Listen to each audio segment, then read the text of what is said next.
সবাই সবাই জিজ্ঞেস করি না সামনে যাওয়ার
যত সিনেমা হলে যত ভালো সিনেমায় আসুক না কেন, আমি কোনোদিন সিনেমা হলে গিয়ে আমি সিনেমা দেখব না।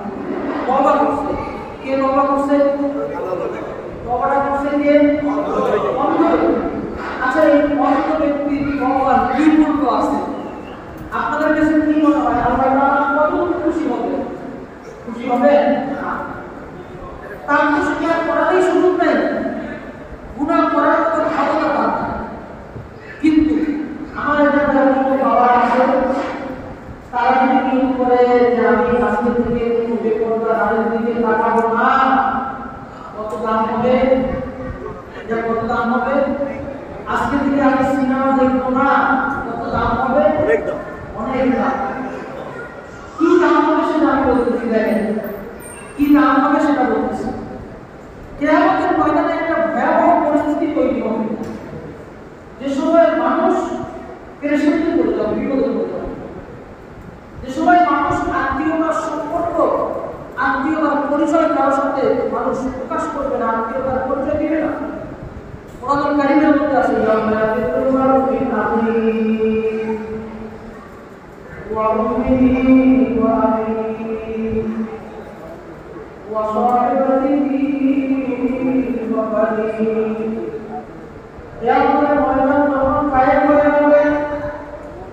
মানুষ ছুটতে থাকবে, আয় আমার কি হবে, আয় আমার কি হবে,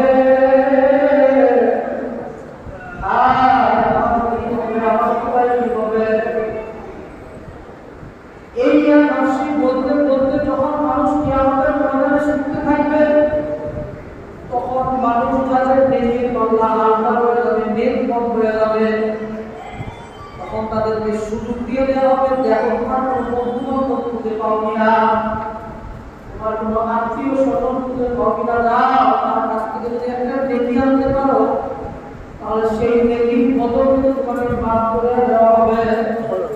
তখন মানুষ খুঁজতে খুঁজতে চলে যাবে বাবার কাছে,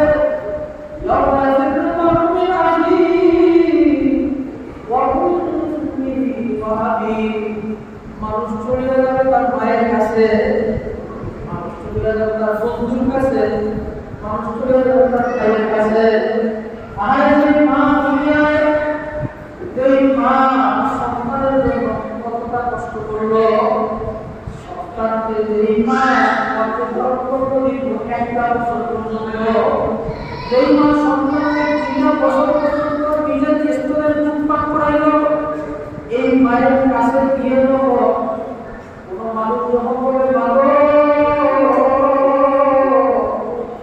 একটা নেকির অভাবে আজকে আমার জাহান্নামে যাইতে হয়, তুমি যদি আমাকে একটা নেকি দিতে পারো তাহলে আমাকে আমার পাপের মাফ করে দিবে। তখন ওই মা ডাকতে বলবে, তুমি কি বলো, দুনিয়ায় আমার কোনো সন্তানই ছিল না, কিসের না সন্তানের সম্পর্ক আমার সাথে, দুনিয়ায় আর ওই ধরনের সন্তানের সম্পর্ক আমার কারোর সাথে ছিল না, আর আজকে আমার উপায় না, আমি তোমাদের কিভাবে নেকি দিয়ে সহযোগিতা করবো, সাহায্য করবো। কত বিপদের মুহূর্ত, বাবার কাছে চলে যাবে, বন্ধুর কাছে চলে যাবে, তখন বন্ধু বন্ধুত্বের সম্পর্ক অস্বীকার করবে, আমার কোনো বন্ধু ছিল না, ভাইয়ের কাছে চলে যাবে, বলবে তুমি তো আমার কোনো ভাইই ছিল না, বাবার কাছে চলে যাবে, বাবা আমার সন্তানের পরিচয় অস্বীকার করবে। কিন্তু বাবা আমাকে এই ভয়াবহ পরিস্থিতিতে আমার মা বলে ডাক দিয়া বলে, আমি আমার কিছু স্পেশাল আপনাদের জন্য আমি বিশেষ ছায়ার ব্যবস্থা করব। সেই সময় সূর্য মানুষের মাথায় করে তুমি কাছে চলে আসবে, সূর্যের তাপে মানুষের করতে থাকবে, সূর্যের তাপের কারণে সমস্যা তারা হয়ে যাবে, মানুষ চলে যাবে, থাকবে এমন কঠিন মুহূর্তে বলে আমি একটা ছায়ার ব্যবস্থা করবো, এই ছায়ের কারা থাকবে জানো, এই ছায়ের সাত শ্রেণীর আমার প্রিয় বান্ধা থাকবে, এর মধ্যে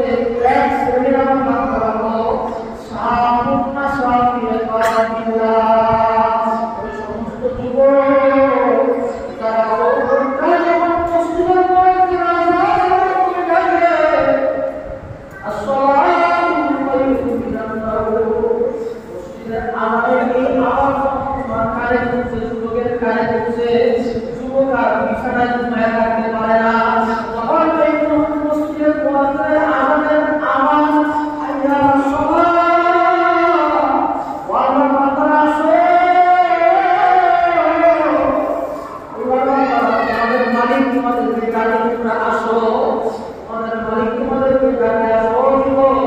খেলাধুলা করতেছো, খেলার সময় তুমি আওয়াজ বাবা, কিন্তু আমাদের নামাজের সময় ছুটি যায়, এটা আমাদের সময় তুমি আর বাবা না বাবা। এই মসজিদের মুয়াজ্জিন ডাকে, একটা আওয়াজ করার যুবক আসে, আমার বাবা ডাক দিয়া বলে, যখন এই যে যুবকের কানের মধ্যে আওয়াজ শুনিয়া গেল, আর তার দুনিয়ার সমস্ত কাজ করে গিয়েছে, প্রস্তুতি আসিয়া আমার সামনে আপনার ভয় করিয়া নামাজে দাঁড়াইয়া এরপর সিজদায় চলিয়া গেল। সিজদায় তার কপাল কাটা চোখে লাগাইয়া দিয়া বলে,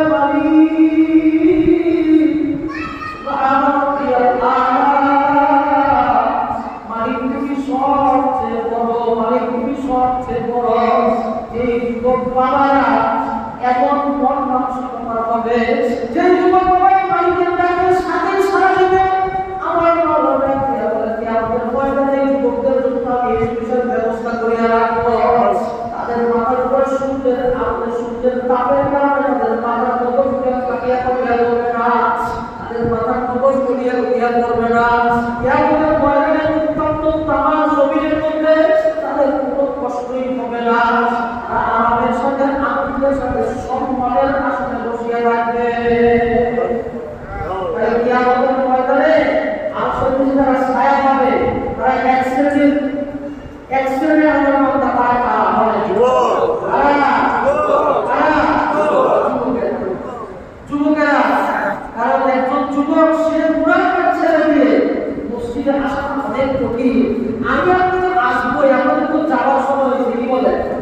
আমাদের যাওয়ার সময় হয়েছে না, আমাদের দাড়িগুলো সাদা হয়ে যাচ্ছে না, আমাদের তো যাওয়ার সময় হয়ে গেছে। এখন দুনিয়ার আরাম আয়েশ আনন্দ ফুর্তির মধ্যে আমাদের বল নাই, আর তাদের বল ডুবে আছে দুনিয়ার আনন্দ ফুর্তির মধ্যে। তারা যদি ওই দুনিয়ার আনন্দ ফুর্তি ছেড়ে দিয়ে তারা যদি মালিকের ডাকে সাড়া দেয়, মালিক তো তাদেরকে কিয়ামতের ময়দানে সম্মানিত করবে। এই জন্য আমার যুবক বাবারা এখানে উপস্থিত হয়েছে, তাদের কাছে আমার অনুরোধ জানাবো, বাবা খুব ভালো করে আমার কথাগুলো খেয়াল করো। তোমার আমার মতো হায়াতের জিন্দেগিতে এমন যুবক আমাদের চোখের সামনে দিয়ে তিনখানা কাফনের কাপড় পরে মসজিদের এই যে সামনের জায়গাটা দিয়ে জানাজার নামাজ পড়াইয়া মসজিদের ঘাটের পরে আমরা বিদায় করে দিয়ে আসি না, এমন কিছু মানুষ নাই। বুঝা গেল কি, এই দুনিয়া স্থায়ী থাকার জায়গা না। এই দুনিয়া কি না, দুনিয়া কি স্থায়ী না ক্ষণস্থায়ী? আখিরাত স্থায়ী না ক্ষণস্থায়ী? আখিরাত স্থায়ী না ক্ষণস্থায়ী? কিভাবে এটা আমাদের কথার কথা না, আসলে বাস্তব। বাস্তব কিভাবে আমি বলি দেখেন, দুনিয়া তো স্থায়ী জায়গা। আমাদের বয়স কতটুকু হয়েছে? আমার বয়স 20, 30, 40, 50। এই মসজিদের বা এই এলাকার মধ্যে 100 বছর আগে মানুষ ছিল না? ছিল। তারা এখন নাই? তারা এখন আছে? তারা এখন নাই। বাড়িতে আমাদের যে প্রত্যেকের বাড়ি আছে, আমাদের বাড়ির একটা দলিল আছে।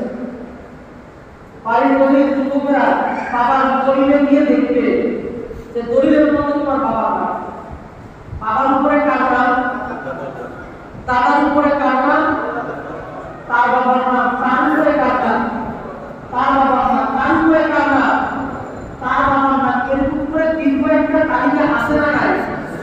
আচ্ছা, যারা তাদের নাম উপরে তাদের অনেককে আমরা দেখি নাই, কিন্তু এই মানুষগুলো কার? এই মানুষগুলো তুমি এখন যে বাড়িতে বসবাস করো, তুমি এখন যে জায়গায় বসবাস করো, এই মানুষগুলো কিন্তু একদিন এই জায়গায় বসবাস করেছিল।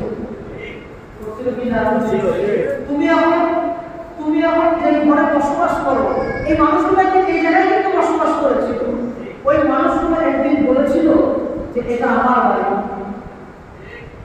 এরকম ভাবে বলতে বলতে তোমার দাদা বাবা একদিন বলেছিল এটা আমার বাড়ি। এখন তিনি আছে? একদিন তোমার দাদাও বলেছিল এটা আমার বাড়ি, তিনিও চলে গেলেন কিনা। এরপরে তোমার বাবাও বলেছিল এটা আমার বাড়ি, এখন তুমি বলতেছো এটা আমার বাড়ি। আমার প্রশ্ন হলো তোমাদের কাছে,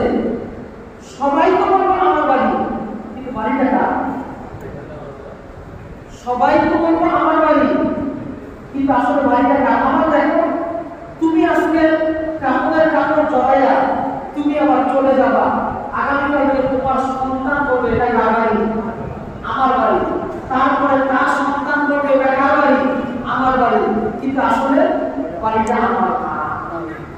আমি এই বাড়ির মুসাফির, আমি এই বাড়ির মুসাফির। এটা আমার অবস্থায় মুসাফিরখানা, থাকার জায়গা। আমি আপনাদের একটা ঘটনা শোনাই। পারস্যের এক কবি ছিলেন শেখ সাদি রহমাতুল্লাহ, ইরানের একটা বিখ্যাত কবি ছিলেন। এই ইরানের কবি তিনি তার যুগের একটা ঘটনা বলতেছেন। একবার এক বাদশার দরবারে এক ফকির গেছে, মুসাফির ফকির গেছে বাদশার কাছে ভিক্ষার জন্য।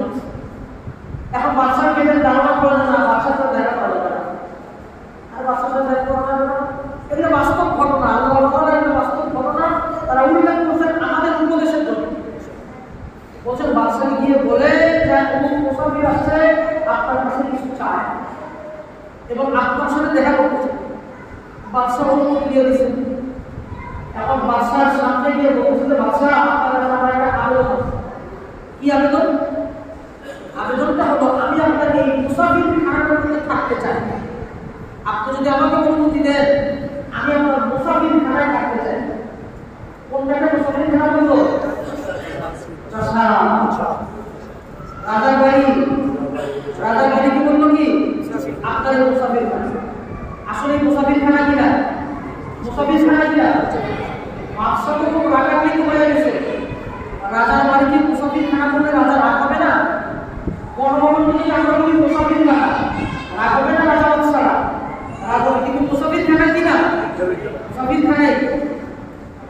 এখন বাদশা বলতেছে, তুমি আমার এত বড় একটা সরকারি বাড়ি, এই রাজপ্রাসাদ, এখানে তুমি মুসাফির খানা বলে বেইজ্জতি করো। তখন ওই ফকির বলতেছে, মুসাফির বলতেছে, বাদশা আমার ভুল হয়ে গেছে, মাফ করে দিন। তবে আপনার কাছে আমার একটা কথা আছে, আমি তো মুসাফির মানুষ, হয়তো আমার বুঝতে ভুল হইতে পারে।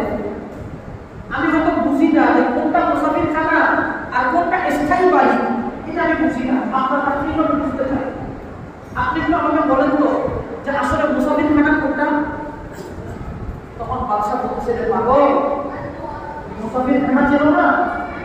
মুসাফির খানা হলো আমার এই রাজপ্রাসাদের সামনে গেটের বাইরে একটা ঘর আছে, রাস্তার পাশে একটা ঘর। এই ঘরটা আমি বানায় রাখছি, রাস্তা দিয়ে যখন পথিকেরা যায়, কারো যদি বিশ্রামের প্রয়োজন হয় তাহলে কেউ সেখানে এসে যদি বিশ্রাম করতে চায় বিশ্রাম করতে পারবে, আবার সে চলে যাবে, আবার আসবে, আবার বিশ্রাম করতে পারবে। এটাকে বলা হয় মুসাফির খানা। আর এটা তো আমার রাজপ্রাসাদের আমার বাড়ি। এখন ওই মুসাফির বাদশা এবার আমি বলছি, তাহলে আমার মনে হয় যেই জায়গায় কেউ স্থায়ীভাবে থাকে না সেটাকে মুসাফির খানা বলে, আর যেখানে কেউ স্থায়ীভাবে থাকে সেটা মনে হয় নিজের বাড়ি বলে। তখন বাদশা বলছে, হ্যাঁ বাবা এবার বলছে, যেখানে কেউ স্থায়ীভাবে থাকে না সেটাকে কি বলে বলেন? সেটাকে কি বলে? মুসাফির খানা। আর যেখানে স্থায়ীভাবে থাকে সেটাকেই মনে হয় বাড়ি বলে। এখন মুসাফির বলছে, হ্যাঁ বাদশা, তবে আপনার কাছে আমার একটা প্রশ্ন হলো, আমার মনে হয় পৃথিবীর সৃষ্টির পর থেকে আপনি মনে হয় এই রাজপ্রাসাদের মধ্যে আছেন। আস্তে আস্তে আমার বাদশার বুঝ বাড়তেছে যে মুসাফির কি বুঝাইতে চাচ্ছে আমাকে, আপনি মনে হয় পৃথিবীর শুরু থেকেই আছেন। তখন বাদশা বলছে, না রে পাগল, আমি তো পৃথিবীর শুরু থেকে নাই। এর আগে অন্য রাজা বাদশারা ছিল, এরপরে আমার দাদা ছিল, এরপরে আমার বাবা ছিল, এরপরে আমি এখন আসি।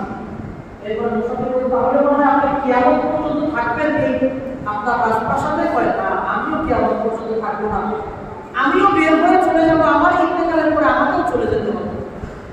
তখন ওই মুসাফির ডাকতে বলে, বাদশা আপনি আমাকে বললেন আমি বোকা, কোনটা মুসাফির খানা আর কোনটা খানা এটা আমি বুঝি না। কিন্তু এখন তো দেখলাম আপনি হইলেন বোকা। আপনার বাড়ির বাইরে মুসাফিরখানা আছে, সেই মুসাফিরখানার মধ্যে একজন মুসাফির 2 দিন 3 দিন 5 দিন থাকার পর যদি আবার চলে যায়, আবার 10 দিন পরে যদি সে আবার আসে, আবারও থাকতে পারে। কিন্তু আপনার যে রাজপ্রাসাদ নামক মুসাফিরখানা আছে, আপনার এই রাজপ্রাসাদ নামক মুসাফিরখানায় যে একবার চলে যায়, সে কিন্তু দ্বিতীয়বার আর ফেরত আসে না। আপনার দাদা একবার ভাই হয়ে চলে গেছে, আর কিন্তু ফেরত আসে না। আপনার দাদার বাবা একবার বের হয়ে চলে গেছে, সে আর ফেরত আসে নাই। আপনিও যখন বের হয়ে চলে যাবেন, আপনিও কিন্তু ফেরত আসবেন না। তাহলে কি বুঝা গেল? আমার যে বাড়ি, এটা আমার বাড়ি না, আমার মুসাফিরখানা। বাড়ি না মুসাফিরখানা, এটা আমার স্থায়ী থাকার জায়গা। তাহলে এই দুনিয়া স্থায়ী থাকার জায়গা, এটা আমি আপনাদেরকে বুঝাই। এই দুনিয়া কি নয়? স্থায়ী না। স্থায়ী না ক্ষণস্থায়ী? স্থায়ী না ক্ষণস্থায়ী? ক্ষণস্থায়ী। তাহলে কোন জায়গাটা স্থায়ী? আসেন এটা আমরা দেখি। আমাদের পূর্বে 100 বছর আগে যারা মারা গেছে, তারা কি কোনোদিন কবরের থেকে উঠে এসে বাড়ির মধ্যে দরজা খটখট করে আওয়াজ দিতে, এই আপনারা এই বাড়িটা তো আমার, আমি 100 বছর আগে এই বাড়িতে ছিলাম, আমি আমার কবর থেকে উঠে আসছি? এরকম 100 বছর আগে কোনো মানুষ আসছে? 200 বছর আগে কেউ আসছে? 500 বছর আগে কেউ আসছে? আপনি যদি দলিল নিয়ে মিলে দেখেন যে এই বাড়ির 300 বছর আগে কারা মালিক ছিল, এরকম কোনো মালিক কি ফেরত আসছে? তাহলে বুঝা গেল যে একবার যায় সে আর আসে না। তাহলে এটা অস্থায়ী, ক্ষণস্থায়ী। আর যে জায়গাটায় যায় ওটা হলো কি? স্থায়ী। এখন আমার কথার সাথে কি আপনারা একমত হবেন? দুনিয়া স্থায়ী না ক্ষণস্থায়ী? আখিরাত স্থায়ী না ক্ষণস্থায়ী? স্থায়ী। এবার আমরা সবাই একমত? দুনিয়া স্থায়ী না ক্ষণস্থায়ী? স্থায়ী না ক্ষণস্থায়ী? আর আখিরাত স্থায়ী না ক্ষণস্থায়ী? স্থায়ী। তাহলে আখিরাত যদি স্থায়ী হয়, এখন আপনার কাছে আমার প্রশ্ন হলো, যারা জ্ঞানী মানুষ তারা স্থায়ী জায়গার জন্য কিছু করে, ক্ষণস্থায়ী জায়গায় তারা কিছু করে না। আমরা আপনারা এখানে অনেকে বাসা ভাড়া থাকি না? ভাড়া থাকি না? আচ্ছা, ভাড়া বাড়িতে নিজের খরচে টাইলস লাগায় এরকম কয়জন লোক আছে? লাগায়? টাইলস লাগাবে কেউ? লাগায়। ভাড়া বাড়িতে আচ্ছা এবার বিল্ডিংটা আরো যদি তারা বাড়াইলে ভালো হয়, ভাড়াটিয়া ওই ভাড়া বাড়িতে বিল্ডিং এর ছাদ বাড়াইছে এরকম বোকা আছে কেউ? কোথায় করে? ছাদ যদি দেওয়ালি দরকার হয় কোথায় করে? গ্রামের বাড়িতে। টয়লেটে যদি টাইলস লাগানোর দরকার হয় কোথায় লাগায়? কারণ সে জানে ওইটা হলো আমার কিছুদিনের স্থায়ী বাড়ি, তাই না? ভাড়া বাড়িটা আমার অস্থায়ী বাড়ি, আমি এখানে কেন করবো? আমার স্থায়ী জায়গার জন্য আমি করবো। তাহলে কি বুঝে আসলো? মানুষ অস্থায়ী জায়গার জন্য কিছু করে না, কোন জায়গার জন্য করে? এখন আল্লাহ আমার আপনার কাছে প্রশ্ন হলো, আপনি স্থায়ী জায়গার জন্য কি করবেন? কি করবেন? কি করবো? আমি তো কিছু করতে পারি না। এই দুনিয়ার জন্য তো অনেক কিছু করছি, রাস্তায় বাড়ি করছি, গাড়ি করছি, সম্পত্তি করছি, ব্যাংকে টাকা রাখছি, অনেক কিছুই তো করছি। স্থায়ী জায়গার জন্য কি করছে? টাকায় দেখেন তো আপনার জীবনের নামাজের সংখ্যা বেশি না নামাজ ছাড়ার সংখ্যা বেশি, নামাজের সংখ্যা বেশি না নামাজ না পড়ার সংখ্যা বেশি, না পড়ার সংখ্যা বেশি না? তাহলে কি আমরা স্থায়ী জায়গার জন্য কিছু করতে পারছি? আমাদের জীবনের রোজার সংখ্যা বেশি না রোজা না রাখার সংখ্যা বেশি? হালাল খাওয়ার সংখ্যা বেশি না হারাম খাওয়ার সংখ্যা বেশি? হারাম খাওয়ার সংখ্যা বেশি। তাহলে বোঝা গেল কি স্থায়ী জায়গার জন্য কিছুই করতে পারলাম না। এখন আমাদের সিদ্ধান্ত নিতে হবে, এই বৈঠকে মসজিদ থেকে বাইরে হওয়ার সিদ্ধান্ত নিতে হবে না, এই বৈঠকে সিদ্ধান্ত নিতে হবে। আল্লাহ তাআলা আমাদেরকে সুযোগ দিয়ে রাখছে কতক্ষণ পর্যন্ত? যতক্ষণ পর্যন্ত চোখ দুটা খোলা আছে। সামনে আল্লাহ হাজির হয়ে যাবে, এরপরে আর সুযোগ থাকবে না। চোখ দুটা খোলা, আল্লাহ তাআলা সুযোগ দিয়ে রাখছে কিসের? তওবা। এই মজলিসে যদি তওবা করে পিছনে সব গুনাহ মাফ হয়ে যাবে ইনশাআল্লাহ। আল্লাহ তাআলা বান্দাকে কত ভালোবাসেন, কত ভালোবাসেন বান্দাকে।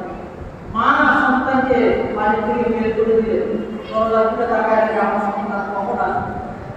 সন্তান অন্যায় করছে, শাসন করছে, করছে, এরপরে মা সন্তানের অপেক্ষায় থাকে, বাবা সন্তানের অপেক্ষায় থাকে, তাহলে কি আল্লাহ সন্তানের অপেক্ষায় থাকবে না? আল্লাহ তাআলা কি বলে শুনে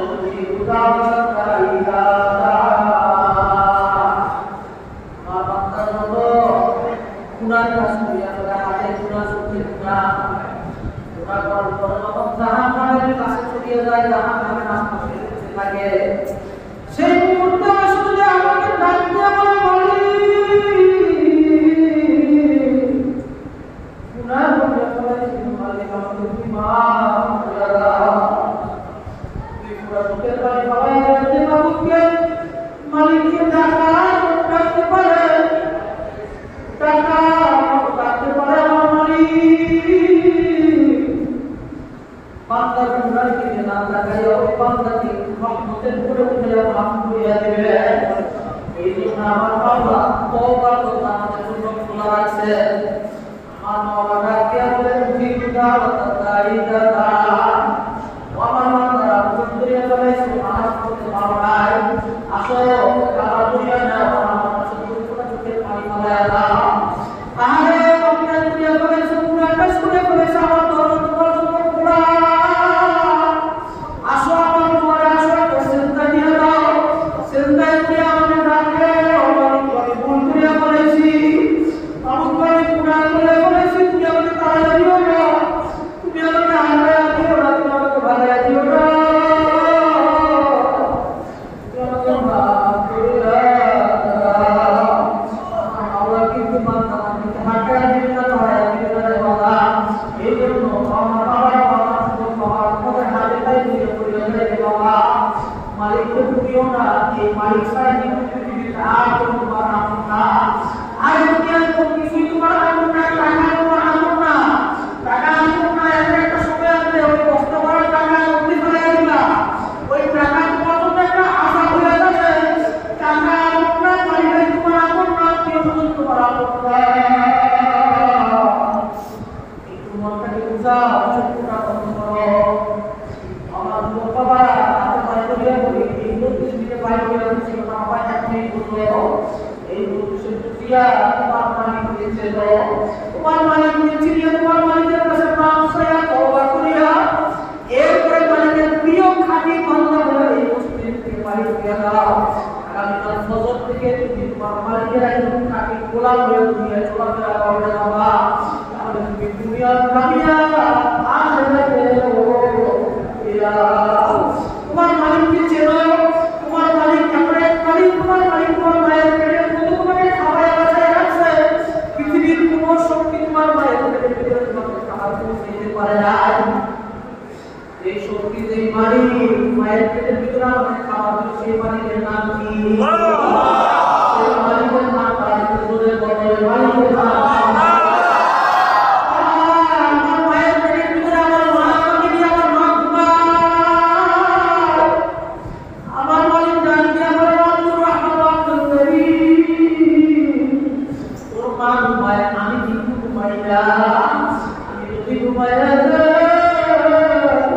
তাহলে তোকে নিঃশ্বাস দিয়া কে বাঁচায় রাখবে?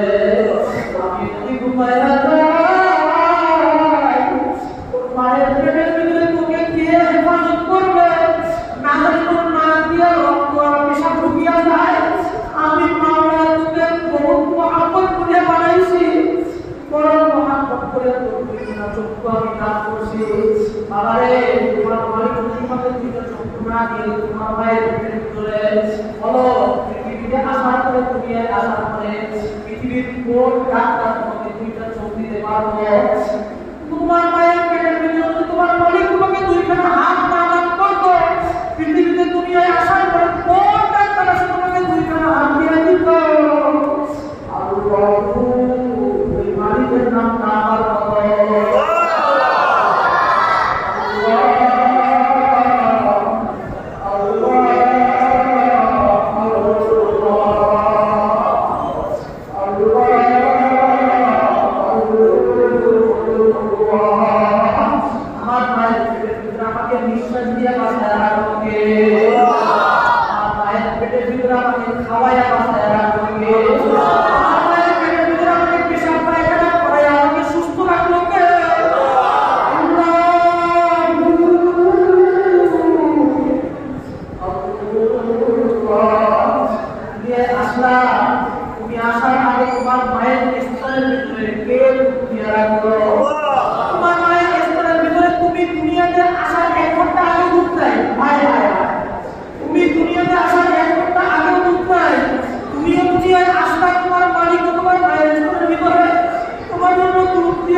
না, চলতে পারে না, কিছুই বুঝে না।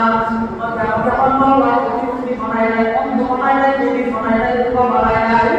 তোমার আমার উপরে আমার আল্লাহ দয়া করিয়া চোখ বাবা কে দান করলো, কে দেখার শক্তি কে দিল, হাত দিয়ে ধরার শক্তি কে দিল, হাত দিয়ে পা দিয়ে চলার শক্তি কে দিল, মুখ দিয়ে পড়ার শক্তি কে দিল, কান দিয়ে শোনার শক্তি কে দিল। তোমার আমার এই আল্লাহর কথা শোনা দরকার আছে না?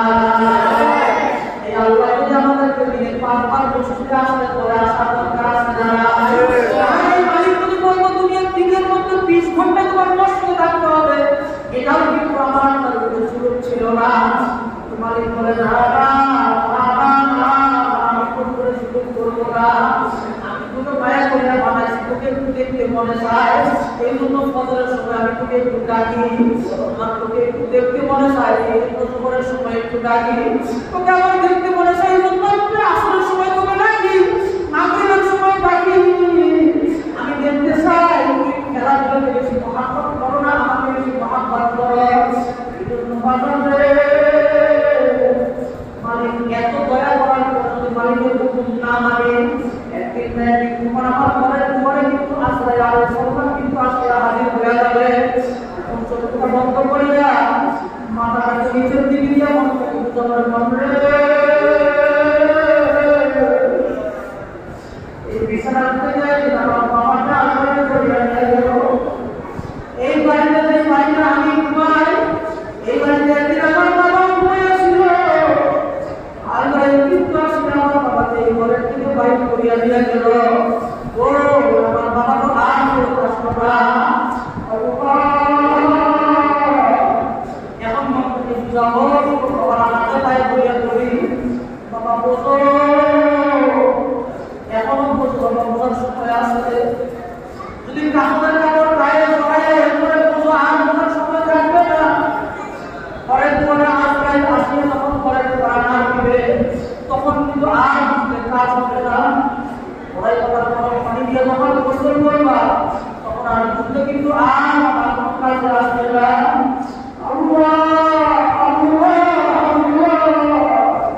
ওই কবরস্থানের মাটির ঘরের মধ্যে যায় বোঝো, আর কাজ আসবে না রে বাবা। মসজিদের ভাঙ্গা খাটে শুইয়া যদি বোঝো, এই বুঝে কিন্তু আর কাজে আসবে না। এই জন্য মনটাকে বুঝাবে বন্ধে,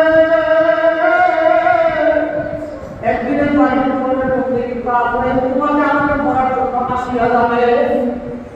যদি নেককার আল্লাহর হুকুম যদি আমি মানি, তাহলে আজরাইল আসিয়া আমার সাথে সুন্দর ব্যবহার করবে, সুন্দর আচরণ করবে।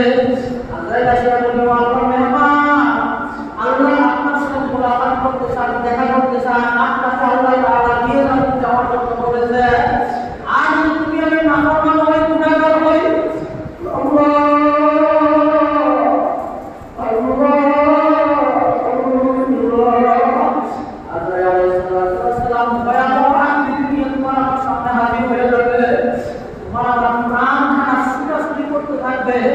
ঘরের ভিতরে যখন পুলিশ চলে আসে, ঘরের ভিতরে যখন আসামি ছুটাছুটি করতে থাকে, কিভাবে পড়াইতে পারে বাবারে, দুনিয়ার পুলিশের হাত থেকে আসামি পালাইতে পারে, কিন্তু আমার মালিকের আলফাইলের হাত থেকে কিন্তু জাহান্নামের আসামিরা কিন্তু পালাইতে পারবে না বাবা। দুনিয়ার কোথায় যায় তুমি বাবা? আমার বাবা গান দিয়ে বলে আইনা তাকুন ইউরিকুল মাওলা কুনফি বুরুজ মুসাইয়াদা। আমি যদি আমার আলফাইলের হাত থেকে বাঁচার জন্য সীসা দিয়ে যদি একটা ঘর বানাও, সীসা দিয়ে ঘর বানায় তো ওই ঘরের ভিতরে তুমি ঢুকাইয়া থাকো, আমার আলফাইল ওই ঘরের মধ্যে হয়ে যাবে। এই জন্য বাবারে পালানোর তো উপায় নাই, পালানোর তো জায়গাও নাই। এই জন্য বাবা আজ যখন তোমার আমার ঘরের পরে হাজির হয়ে যাবে, এখন মনটাকে বুঝাও, তোমার আমার পরীক্ষাটা কবজ করিয়ে দিয়ে যাবে, তোমার আমার লাশ খারাপ করিয়ে থাকবে। দুনিয়াতে কত মানুষের লাশ দেখছো, কত ক্ষমতাশীল মানুষের লাশ দেখছো, তোমার বাবার লাশ দেখছো, তোমার আত্মীয় স্বজনের লাশ দেখছো, তোমার কত বন্ধু বান্ধবের লাশ দেখছো, ভিতর দেহ করিয়া থাকে। এই লাশখানা সামনে নিয়ে তোমার দেহ কেন কিন্তু একদিন পড়িয়া থাকবে। এখন তুমি চিন্তা করো তোমার পাশে আর তোমার বাবা কাঁদবে, মা কাঁদবে, আর সন্তান কাঁদবে, স্ত্রী কাঁদবে,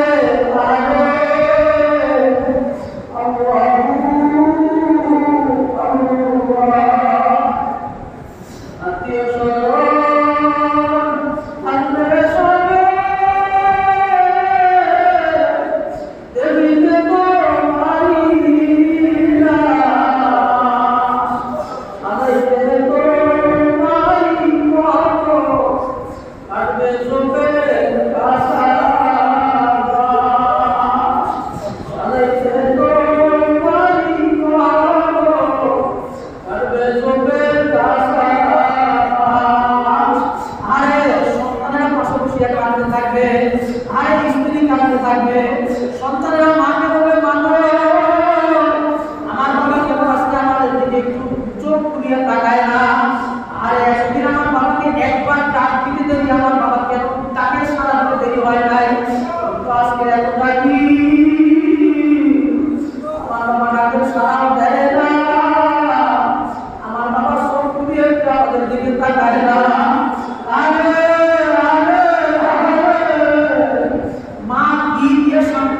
সন্তানদেরকে মায়ের কাছে এমন কোনো ভাষা নাই, স্ত্রী কি দিয়ে সন্তানদেরকে সান্ত্বনা দেবে কোনো ভাষা নাই রে বাবা। আরে কেউ ছড়িয়ে যাবে তোমার আমার খবর করার শুনেছে আসে দেখিয়ে আসলাম, এই যে মাতবর বাড়ির যে কবরস্থান, কত মানুষ এই কবরস্থানের মধ্যে শুয়ে আছে, তারা একদিন তোমার আমার মতো মানুষ ছিল, তারাও একদিন তোমার আমার মতো চলাফেরা করছে, তারাও একদিন বাড়ি বাড়িতে চলাফেরা করছে, আর একদিন ক্ষমতা সম্পন্ন মানুষ ছিল। আজকে তারা কোথায়? আজকে তারা কোথায়? একদিন তুমি আমিও তো এমন অবস্থায় করিয়া থাকবো, তোমার আমার সন্তানেরা বাড়িতে থাকবে, তুমি আমি ওই কবরের মধ্যে অসহায়ের মতো দিন করিয়া থাকবো। বাবারে কেউ সরিয়ে যাবে কাপড়ের কাপড় আনার জন্য, কেউ সরিয়ে যাবে খবর করার জন্য। এখন মনটাকে বুঝাবে মন রে, আহারে মন, কি হবে ক্ষমতা, কি হবে টাকা, কি হবে পয়সা দিয়ে, কি হবে ক্ষমতা দিয়ে, কি হবে বন্ধু দিয়ে, কি হবে বান্ধব দিয়ে, কিছুই হবে না দুনিয়া থাকি। যদি মালিককে খুশি করিয়া, আল্লাহকে খুশি করিয়া এরপরে মৌতের পিছনে শুনতে পারি, তাহলে আমার মা সবচেয়ে আল্লাহ। এরপরে শুনে যাবে কাপড় আনার জন্য, ওদের কাপড় শুকিয়ে আসলো, সেই বিবিসায় এত মহাব্বত করতো, আজকে ওই বিবিসায় বড়াই পাতার গরম পানি তৈরি করিয়া দেয়, বিবি বড়াই পাতার গরম পানি তৈরি করে মানুষকে বলে দেয় গোসল দিয়ে দেয়, শেষ গোসলটা আমার স্বামীকে দিয়ে দেয়, আর আমার সন্তানকে শেষ গোসলটা দিয়ে দেয়। ওই বড়াই পাতার গরম পানি দিয়ে মানুষজন তোমাকে আমাকে গোসল করাবে রে বাবা। এখন তুমি আমি কত অসহায়, এত অসহায়, তোমাকে গাইতে কাজ করলে তুমি আমি গাইড হয়ে যাই, বামে গাইড করলে বাম হয়ে যাই। এখন আমার তোমার কোনো ক্ষমতা নাই, এখন তোমার আমার কোনো রাজত্ব নাই, এখন আমার তোমার কোনো বন্ধু নাই, বান্ধব নাই। আরে গরম পানি দিয়ে গোসল করাইয়া দিল, মসজিদ থেকে খাটখানা নিয়ে যায়, ওই খাটের মধ্যে শোয়া দিল, খাটের মধ্যে শোয়া দিয়া মুখটা খালি করিয়া দিয়া সবাইকে দেখায়, তোমরা যারা যারা দেখবা দেখো, দেখো তোমার বাবার লাশ, দেখো তোমার ভাইয়ের লাশ, দেখো তোমার বন্ধুর লাশ, দেখো তোমার আত্মীয় স্বজনের লাশ, দেখবা তাড়াতাড়ি দেখো, তাড়াতাড়ি দেখো, জানালা হয়ে গেলে কিন্তু আর দেখতে পারবো না,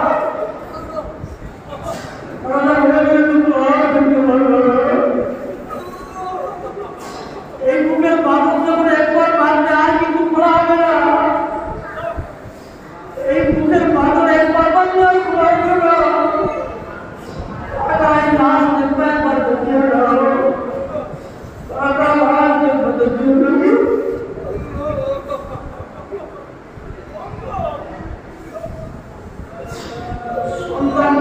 দিয়ে আসবে,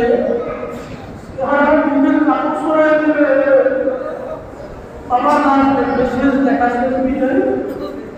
এখানকার প্রত্যেকটা মানুষের এখন হবে কি হবে না বাবা, এখন তোমার হবে হবে, এর মধ্যে কোনো সন্দেহ নাই।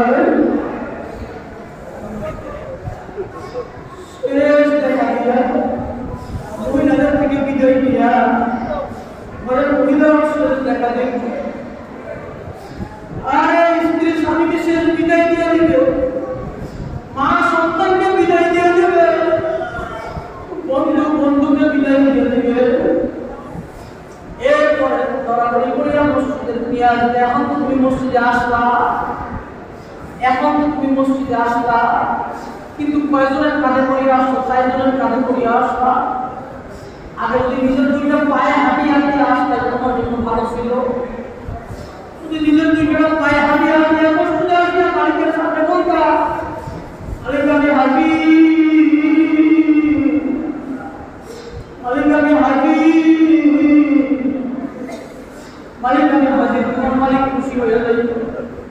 এখন তো তুমি মসজিদে আসলা, যদি তুমি বেনামাজি হয়ে যাবে তুমি তো মসজিদে কখনো আসো তাই। এখন তুমি মসজিদে আসিয়া মালিককে বলো মালিক আমি হাজির, মালিক বলবে তোর লাশ দিয়ে আমি কি করবো, তোর লাশ দিয়ে আমি কি করবো। এখন মসজিদের মধ্যে বাবা সবাই দাঁড়ায় যাবে, জানাজার নামাজ আদায় করবে।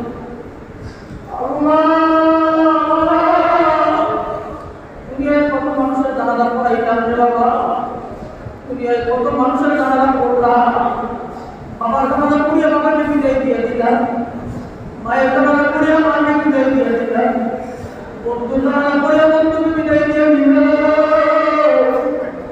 আজকে আমার জানাজা নিয়ে মানুষ মুক্তি, আজকে আমার লাশ নিয়ে আমার বন্ধু হাজির, আজকে আমার লাশ নিয়ে আমার ছেলে হাজির, আজকে আমার লাশ নিয়ে আমার ভাই হাজির। আরে জানাজা পড়ে গেছো, আর কাপড় খুলবে না, আর চেহারা কাপড় খুলবে না, দেখা যাবে না, সিলমোহর মারিয়া দিবে। ও কবর পথের যাত্রী, এখন তুমি একা যাওয়া। আরে এখন কবরের দিকে তোমাকে আমাকে নিয়ে রওনা হয়ে গেল, কবরস্থানের কবরের দিকে নিয়ে যাও। দুইজন ব্যক্তি কবরে নামলো, বলে এখন আমার আপনার কি অবস্থা, এখন আমার আপনার কি অবস্থা, আমি আপনার তো লাশ। দুইজন ব্যক্তি কবরে নামলো, ধরাধরি করে নামাই গেল, মালিককে পুড়িয়েছিলাম, এখন দেখি মালিকই আপনার কোনটায়, কোথায় দল, কোথায় ক্ষমতা, কোথায় বন্ধু, কোথায় বান্ধব, কোথায় বাবা, কোথায় মা, কোথায় আত্মীয়, কোথায় স্বজন, আর কিছু নাই, কিছু নাই।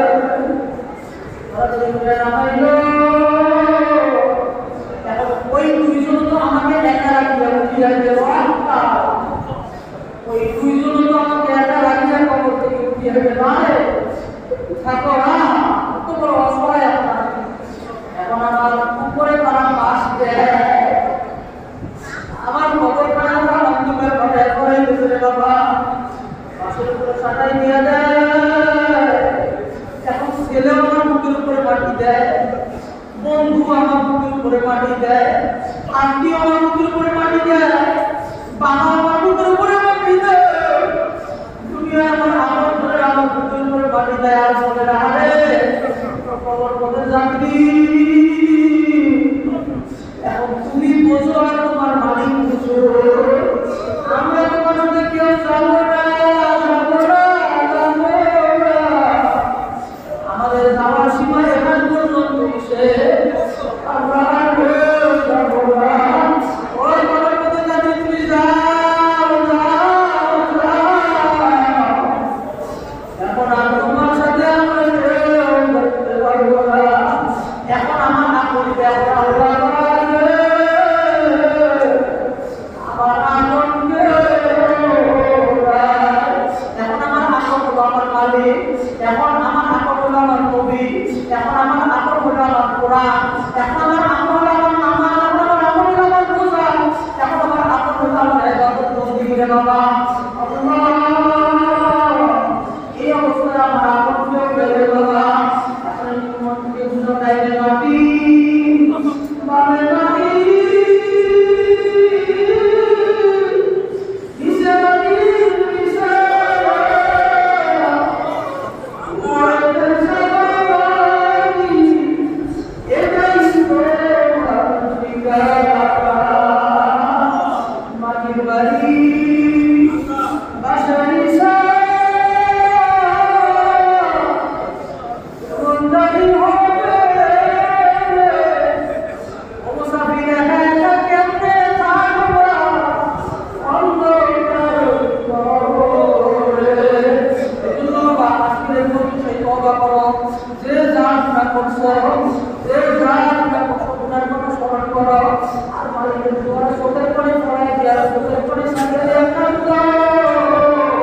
আমাদের দেশে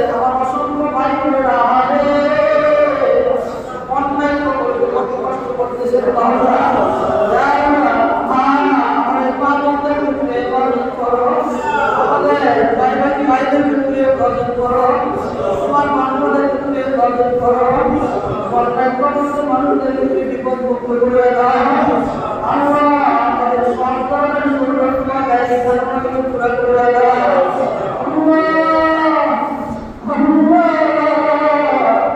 এই মসজিদটি তোমার খাস আমার দানা মারা দিলেই করিও না বাবা।